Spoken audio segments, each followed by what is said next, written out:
kabar kalian? Semoga kalian sehat selalu dan tetap selalu di bawah lindungan Tuhan Yang Maha Kuasa. Kali ini kita akan belajar mengenai potensi sumber daya alam dan kondisi kemaritiman di Indonesia. Penasaran apa itu sumber daya alam dan kondisi kemaritiman di Indonesia? Mari kita simak materi berikut ini. Sebelum pembelajaran dimulai, dipersilakan untuk berdoa sesuai dengan keyakinan kita masing-masing.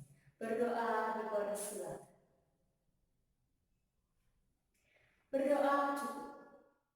Dalam pembelajaran potensi sumber daya alam dan kondisi kemaritiman di Indonesia saat ini, saya menggunakan metode diskusi online di mana materi akan saya upload di YouTube, kemudian akan ditonton oleh kalian, dan soal akan saya upload di Google Classroom. Kalian akan mengerjakan melalui Google Classroom sesuai dengan kode kelas seperti minggu kemarin. Manfaat dari pembelajaran potensi sumber daya alam dan kemaritiman di Indonesia ini, kalian dapat mengetahui bagaimana sebaran barang tambang di Indonesia dari Sabang sampai dengan Merauke. Kemudian kalian dapat mengetahui bagaimana kondisi kemaritiman di Indonesia, dan yang paling penting adalah bagaimana mengelola dan mengelola hasil sumber daya alam dan kemaritiman di Indonesia. Sebelum kita masuk ke materi, saya akan menyampaikan beberapa tujuan pembelajaran kita pada hari ini. Tujuan pembelajaran kita pada hari ini ialah yang pertama, kalian dapat mengetahui potensi sumber daya alam di Indonesia secara benar. Yang kedua, kalian dapat mengetahui kondisi kemaritiman di Indonesia secara benar. Yang ketiga, kalian dapat mengetahui bagaimana cara mengelola potensi sumber daya alam di Indonesia secara benar. Serta yang terakhir adalah kalian dapat mengelola kemaritiman di Indonesia secara baik dan benar. Mari kita simak materi pada hari ini. Bahasan potensi sumber daya alam meliputi dua hal, yaitu hutan dan yang kedua adalah hasil tambang di Indonesia. Dari materi kondisi kemaritiman di Indonesia, kita akan bahas tiga aspek diantaranya. Yang pertama adalah perikanan di Indonesia, yang kedua adalah hutan mangrove, dan yang ketiga adalah kondisi. Apa bayangan kalian ketika kalian mendengarkan kata hutan? Pasti terbayang pulau Sumatera, Kalimantan, Sulawesi, dan Papua, bukan? Keempat pulau itu merupakan beberapa pulau di Indonesia yang mempunyai hutan yang sangat luas. Hutan di Indonesia memiliki luas 99,6%, yang berarti 99,6% adalah 52,2% dari wilayah di Indonesia. Sangat luas sekali hutan di Indonesia, bukan?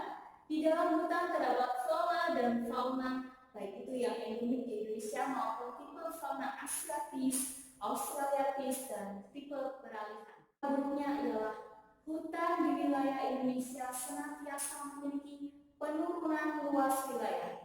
Hal tersebut dikarenakan karena adanya alih fungsi tata guna lahan dari hutan menjadi permukiman atau menjadi ladang. Hal tersebut sering terjadi di Pulau Sumatera dan Pulau Kalimantan. Para masyarakat membuka hutan untuk menjadikan wilayah tersebut sebagai lokasi hunian baru atau sebagai ladang bagi. Hutan bermanfaat bagi kehidupan manusia. Hutan memproduksi oksigen. Kemudian oksigen akan dimanfaatkan oleh manusia itu sendiri. Kemudian hutan akan menyimpan cadangan air ketika musim hujan tiba, sehingga pada musim kemarau tidak terjadi kekeringan. Kemudian hutan memberikan kehidupan masyarakat bagi yang tinggal di sekitar hutan, baik itu makanan maupun kebutuhan yang lain yang dapat dipenuhi melalui keberadaan hutan. Adanya hutan juga bermanfaat untuk menahan erosi karena tumbuh-tumbuhan yang besar memiliki akar yang sangat kuat. Kemudian ia akan mencegah erosi dan penipisan tanah. Bayangkan saja, ketika hutan itu habis kemudian gundul, akan terjadi hujan lebat yang tidak pernah berhenti atau hujan yang benar-benar sangat lebat sekali dan tidak ada yang menahan air tersebut. Apa yang terjadi? Maka erosi dan pengikisan tanah itu semakin sering dan semakin sering kemudian longsor. Kalian mau seperti itu? Mari kita jaga keberadaan hutan kita untuk materi mengenai hasil tambang di Indonesia. Ada emas, ada tembaga, ada batu bara, ada boksit, dan banyak sekali hasil tambang di Indonesia. Hasil tambang utama di Indonesia adalah minyak bumi. Minyak bumi banyak dimanfaatkan untuk kegiatan transportasi, kegiatan masyarakat yang lainnya. Namun, adanya pemanfaatan minyak bumi yang sangat banyak tersebut mengakibatkan penurunan produksi minyak bumi. Nah, saat ini sekarang sudah ditemukan beberapa energi alternatif sebagai pengganti dari minyak bumi, bisa dari angin, dari sinar matahari, ataupun dari gelombang. Tetapi pengembangan tersebut atau inovasi-inovasi yang terus dilakukan itu kurang maksimal karena teknologinya juga masih tinggi. Tambang yang kedua adalah batu bara. Cadangan batu bara di Indonesia itu hanya 0,5%. Tetapi Indonesia merupakan negara 6 terbesar di dunia yang mampu memproduksi batu bara. Batu bara digunakan untuk keperluan pembangkit tenaga listrik, untuk industri, dan untuk kegiatan yang lainnya.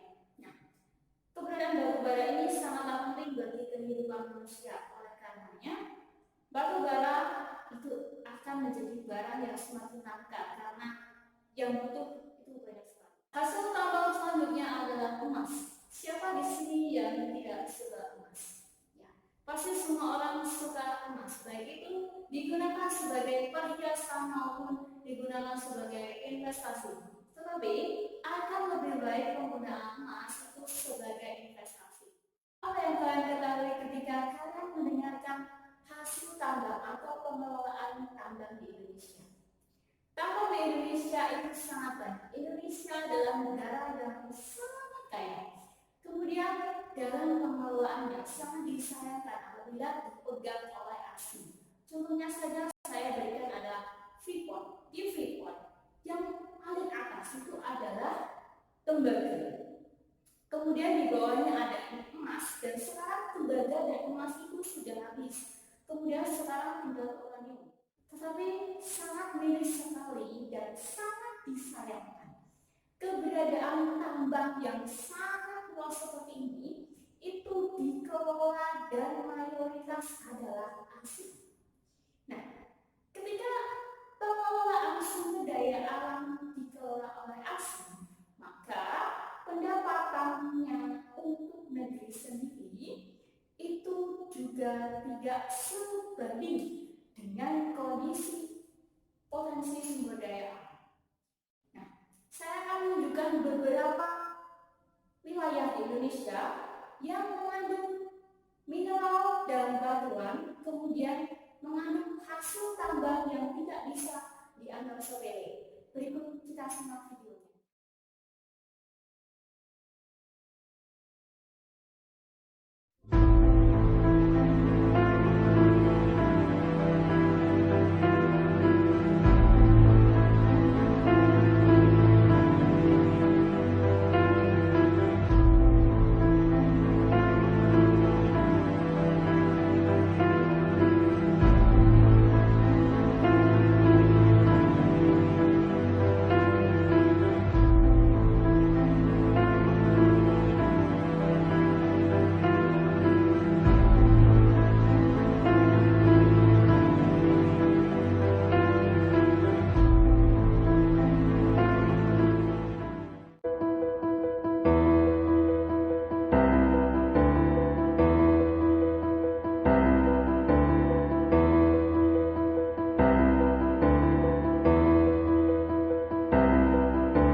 kemaritiman di Indonesia.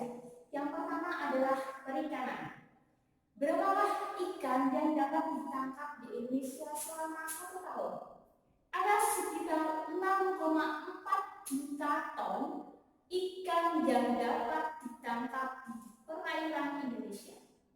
Tetapi menurut hukum internasional, penangkapan ikan itu maksimal 80% dari seluruh jumlah. Jadi kita hanya bisa menangkap sekitar 5,12%.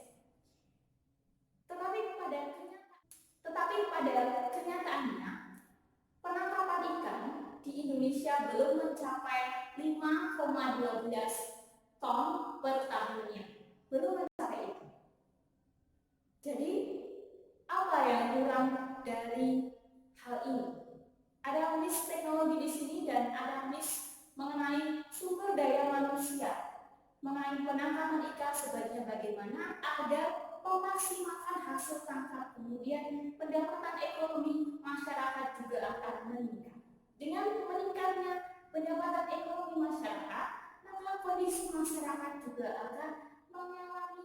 Oke, selanjutnya adalah mengenai hutan mangrove. Apa yang kalian ketahui mengenai hutan mangrove? Hutan mangrove merupakan tanaman bakau yang hidup di pinggiran pantai biasanya dan mempunyai manfaat untuk menahan abrasi pantai. Beralih ke materi terakhir, yaitu mengenai sub dari kemaritiman di Indonesia.